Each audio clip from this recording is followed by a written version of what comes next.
What is going on, everyone? Welcome back to the channel. Today, I have a very important topic to discuss with you, and I want to just have a simple heart-to-heart conversation about why it's so important to have an emergency fund. Especially if you're on this journey to financial independence, this is probably one of the most important things that you can have in your plan to protect you and to help you to reach your journey without any major hiccups along the way. So, we're gonna talk about this today. I know it may not be like the most fun topic, but I promise you by the end of this video, you're gonna realize just how important it is to have an emergency fund set up, how to set it up, and also you'll realize that you're gonna be in the minority of people who actually will be able to cover an emergency expense if it comes up. So in the last 2 years, it's no secret what we've been going through, not only as a nation, but really worldwide with this pandemic. People were laid off, people got sick, people had many different emergencies that came up. And I think a lot of people experience firsthand what it is to actually face an emergency, whether it be losing your job or having a business where you're no longer bringing in customers or revenue because of lockdowns. Now, the sad thing about this situation is a lot of people were not prepared for a worldwide pandemic to wreak havoc on their lives. Not only on their physical lives, but also their financial lives. And that's why I think it's so important for me to make a standalone video on this topic alone, because I was online and I realized a lot of people actually don't even know why it's important to have an emergency fund, or even people that don't even know what an emergency fund is. And I take for granted, because I've been in this personal finance space for quite some time now, that it would just be common sense to people, but it's not. What is an emergency fund? It's simply an account or money set aside to cover any sort of emergency that might come up, whether it be you get in a car accident and you need to pay for auto repairs, or you get laid off from your job and you have no income coming in. An emergency fund is there for you to be able to rely on in these extreme cases of emergencies. Why do you need an emergency fund? It might go without saying, but I'm gonna say it anyway, because a lot of people feel like they don't need money set aside doing nothing, just sitting in a savings account, when they could use it for other things. One, we never know when an emergency will come up. Two, we don't even know what kind of emergency would come up should something happen. It's always best to have something there as a cushion, or as your own personal financial insurance, if you will, to be able to protect you so you don't have to rely on the income that comes in, or you don't have to rely on borrowing money from credit, getting a loan, or asking your friends and family if they could spot you $500. You never want to use it, but it's there in case you need it. Emergencies usually don't happen every day, but they're bound to happen at some point. So you want to make sure that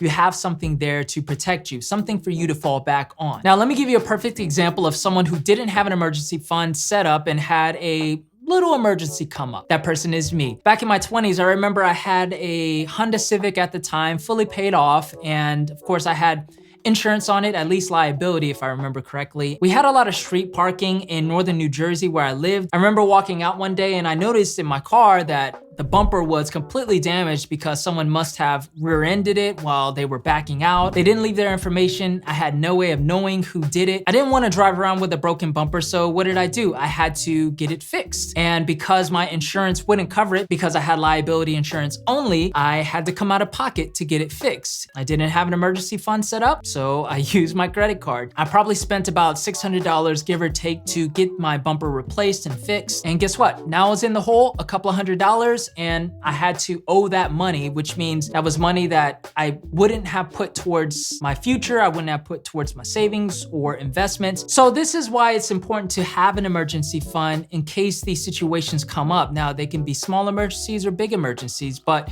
you want to just make sure that you have the ability to cover those should they come up.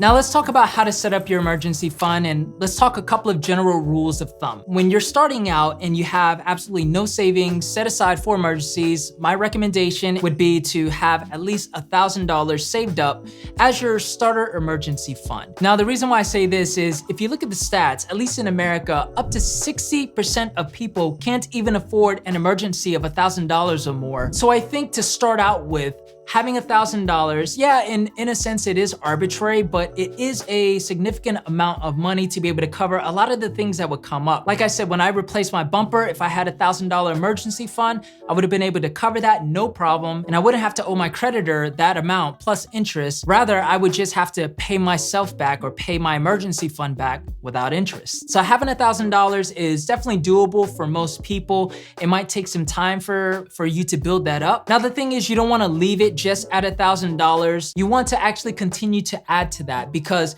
you ultimately want to get to a point where you have 3 to 6 months worth of expenses saved up. And this will be able to help you to cover most emergency expenses that might happen to you. But let's just say that you lose your job and you're unemployed for a couple of months. You will have at least up to 6 months worth of cushion to be able to survive off of. You'll be able to cover your rent, your food, and whatever else you need to survive for the period of time that you don't have a job. Now, let's just say your monthly expenses are $3,000 a month. Obviously, if you want to get up to 6 months worth of living expenses, then you want to have $18,000 set aside. I would say if most people get to that point, you're going to be okay. Now, if you're overly ambitious and you really want to protect yourself for even a longer period of time or save for potentially bigger emergencies, I would say that you can even go so far as to having 1 to 2 years worth of expenses covered. Now, I wouldn't necessarily recommend this for most people because I think that's a lot of money set aside, not invested or not doing anything. But for people who, for example, if you're on the road to fire and you want to retire early, having 1 to 2 years of expenses might be good for you because if you're gonna live off of your early retirement investments and there's a down market or maybe the market crashes, you'll have cash there to be able to use at least for 1 to 2 years instead of relying on your investments, which are actually down. So that is something for you to think about for all my fire seekers out there. By the way, if you're enjoying this video so far and getting any value, make sure you hit that subscribe button because I have more content like this coming your way. And also make sure you hit that like button down below. All right, so now we talked about what an emergency fund is, why we need it. Now let's talk about where to store it. Now, ultimately, you're gonna wanna store your funds in a safe and liquid location. Liquid meaning the funds are easily accessible. So you don't really have a lot of options here if you wanna play it safe at least. Now you can certainly have your emergency fund in cash, maybe under your mattress or something, but I definitely don't recommend that. Instead, I think one of the best places for your emergency fund will be in a savings account at your financial institution, whether it be a bank or credit union. And the reason why I say this is because your funds will be able to be stored in a safe location. It's FDIC insured. In other words, your funds are safe in case of a worst case scenario, the bank defaults or the bank closes. The federal government insures your money up to $250,000, so you don't have to worry about that. And also is easily accessible in the event of an emergency. Now, one of the downsides to keeping a large amount of money in your emergency fund in a savings account is you're going to eventually lose some value to inflation, or you're gonna at least lose purchasing power to inflation. Now, your money in a savings account is gonna remain there, but the longer you keep your funds in a savings account at today's low interest rates, you're essentially going to lose purchasing power to inflation as everything else around you goes up in price. So that is the only disadvantage, but for most people, I recommend this option. Now, I do wanna mention this other option because it is a viable option for some people, especially those who are not risk averse and they want to actually make some money off of the money that they're gonna be putting into their emergency fund, is you can use a stable coin. This is a newer concept and it's not FDIC insured, and there is a level of risk of putting a large amount of money in a stable coin, but the benefit to this is you're going to earn a much better interest rate typically than what's in your savings account.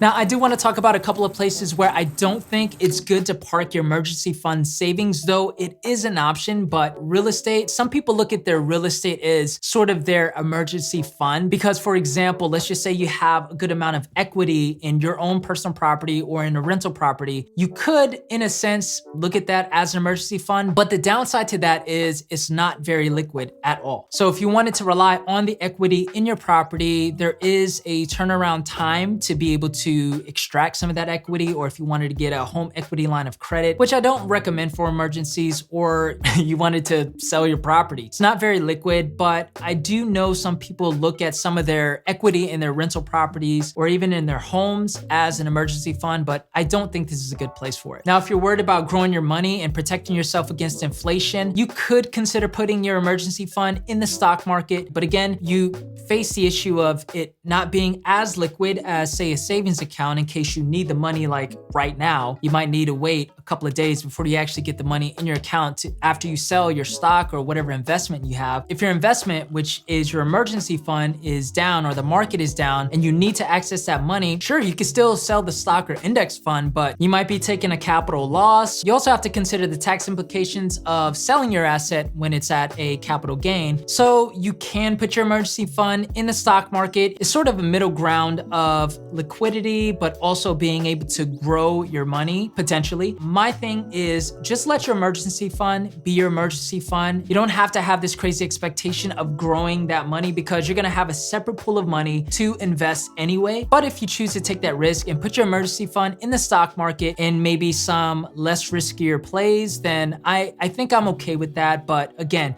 you have to do it at your own risk. Hopefully you all see the importance of why we need an emergency fund and why it is very valuable to your journey to achieve financial independence. I think it is such a crucial part of your financial plan, and it should be one of the first things that you consider setting up, even before you start really getting heavy into investing. Now, I wanna hear from you. Let me know in the comments below if you have an emergency fund set up, and if you're at the starter phase of having $1,000, or if you've already accomplished 3 to 6 months worth of expenses, or if you're in between. I just wanna get a feel, so let me know in the comments below. Now listen, if you enjoyed this video, then you're definitely gonna love this video right here because I go over the 10 money mistakes that you should avoid. So make sure you watch that video after this one, and also click this button right here to subscribe to the channel if you haven't already. I'll see you in the next video.